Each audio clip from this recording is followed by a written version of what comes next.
Welcome back to News World. You're on Newsroom Africa, Channel 405. Thank you for joining us. I'm joined in studio by former Idols winner Karabo Mogane.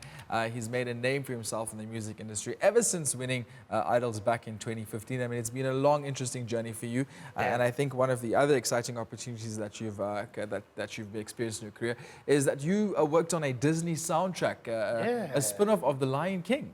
Mm-hmm. That was amazing, man. That was amazing. Even when I got the phone call, I couldn't believe it. You know, my manager's like, dude, these guys want you. Disney wants to work with you. I mean, being the first African to do such a thing with Disney Junior, it was out of this world, man. I mean, even till today, probably that's one of my biggest achievements to date. You know, and yeah, Disney, I know you're listening. I'd like to do it again. Yeah. So tell us about that. What happened? So you go there. You're like, they want some songs for this TV show, and then you just start writing and you start performing the songs. No, so the song was already written. I just had to get in studio and record the song. So they sort of gave me a sample and said, listen to the song, you know, and then familiarize yourself with it, and then got into studio and I recorded it. And it actually plays every day on Disney Junior. So how do you gain traction from that now to gain a global audience when you've done something that big that actually puts you on the global stage? Obviously, I mean, the material is all over the place. Yeah. And obviously, when you get opportunities to go and perform at a place, other people will actually recognize you from that song. You know, even the kids as well, you know, because they watch, so they've seen my face. Like, oh, this is the guy from Lion God, you know? So I think for me, what's nice about that is the fact that it doesn't only capture the kids, but also the parents, because they're the ones who tell their kids, you should watch that, you know? When I'm at church, some people also say like, oh, no, it's the same guy that sings on, you know? So you'll always be connected to whatever it is that you're doing. I mean, I've also done Tropical Islands of Treasure as well, which is a competition where you go to like a different island and you compete against other celebrities, and you know, I mean, even then it's a different market. There's different people that are watching that will obviously be like, oh, dude, actually, I remember seeing you doing this thing, and you were in the green team, and you did this, and this is your partner, and you know, because when you do such things, you don't capture the same people, you capture different people. I mean, Idols is for a different market, Tropic is for a different market, Disney is for a different market. So imagine being exposed to all different markets and people seeing you on screen all the time. I mean, obviously it gets you out there, and a lot of more people also want to get to know you better, you know, and social media has made that even more simpler. I mean, let's talk about some of your musical influences. I know that you had the amazing opportunity to work with the legend that was Robbie Malinga.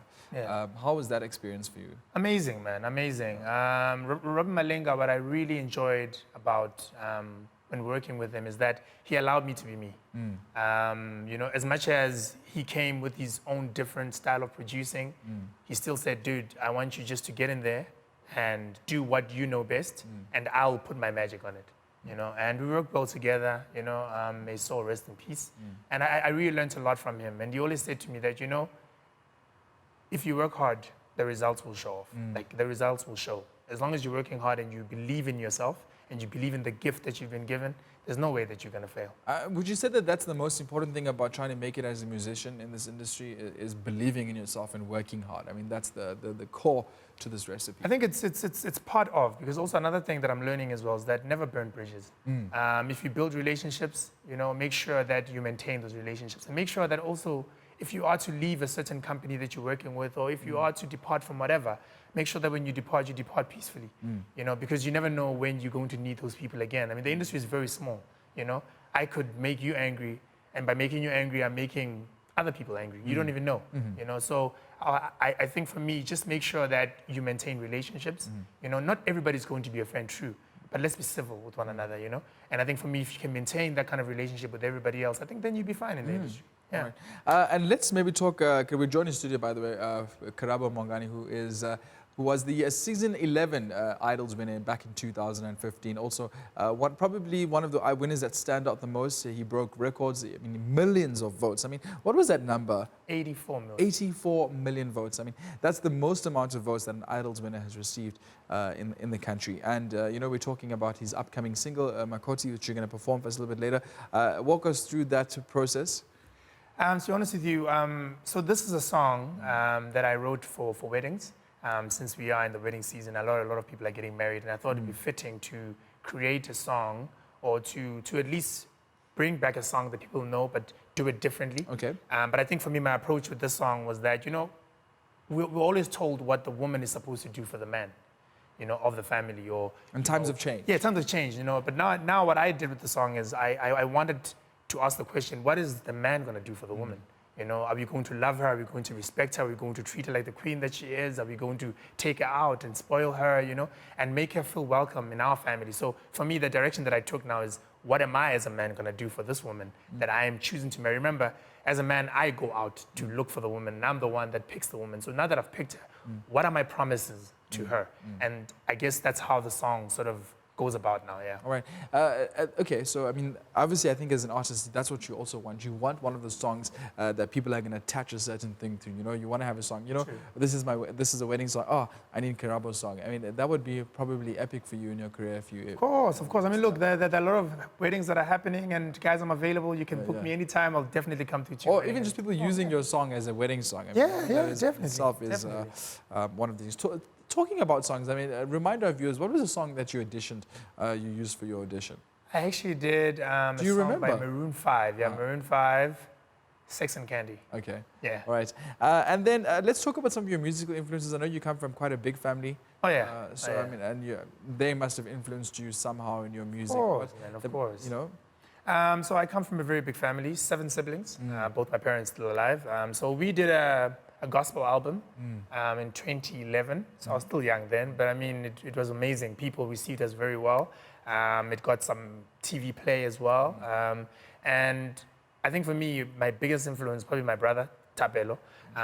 He is the one that introduced me to R&B, and that's why I love R&B so much, and the Afro soul and the Afro pop. And every single time you come back from varsity, you'd come back with new music, and I'd be so fascinated by the music. And I would listen to your Luther Vandross, your B.B. Winans, your Music Soul Child, and all these soulful musicians, around the world. And even in the country, your Ringos, your Hugh Masikelas, all these people were the people that I listened to, and my brother made sure that I listened to this music, and I got so much influence from that. Yeah. And I ask you this question because I've noticed this, and I interviewed a few artists, and it's always that. When you ask them about their earliest childhood memory of music, and it always has something to do with a gran or dad or a brother, and just sharing and reminiscing over music and how that bond translates into what we're seeing today and what you're doing in the music industry. Karabo, if you weren't doing music, though, what would you be doing? If I wasn't a musician, what I'd be doing? Honestly, I'd be a zoologist. I love animals. I love National Geographic. I watch that all the time. I think I'd be traveling the world just saving animals. Yeah, probably that's what I would definitely be. Yeah. Also because I love anything that just pushes my adrenaline. I just love exciting things. Yeah. All right. So we're looking forward to your performance. We're chatting in studio with Karabo Mogane, who is an Idols winner from season 11 back in 2015. And you've got this upcoming single.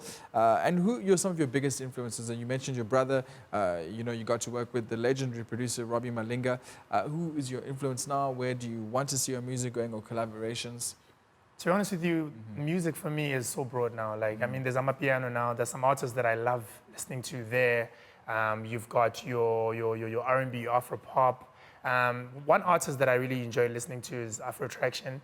I enjoy listening to Brenda Mtambo. I enjoy listening to Lyra, Zonke. There's many, obviously artists that have already been in the industry and they've already built a name for themselves, All right. that are doing well. Okay, Karabo, I'm going to ask you to get up and slowly make your way there, but let's also just talk about this process now. You're going to perform for us. Yes. Do you get nervous before you got to perform? I mean, you got to like open those vocal cords. All the time, all the time. For me, it honestly never gets old. Yeah. For me, I think you need the nerves to perform well. You need. Do you ever forget the lyrics? I did once. Yeah, I mean, this is a new song. How long did it take you to remember the words? I mean, and also what happens when you forget the words? I just continue going, like I'm gonna do right now. All right, no pressure. There you go. Take it away. Makoti,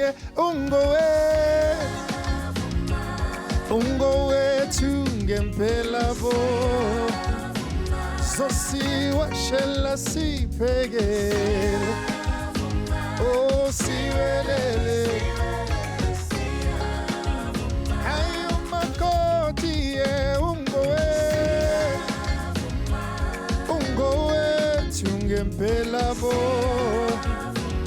zosiwashela siphekele oh siwelele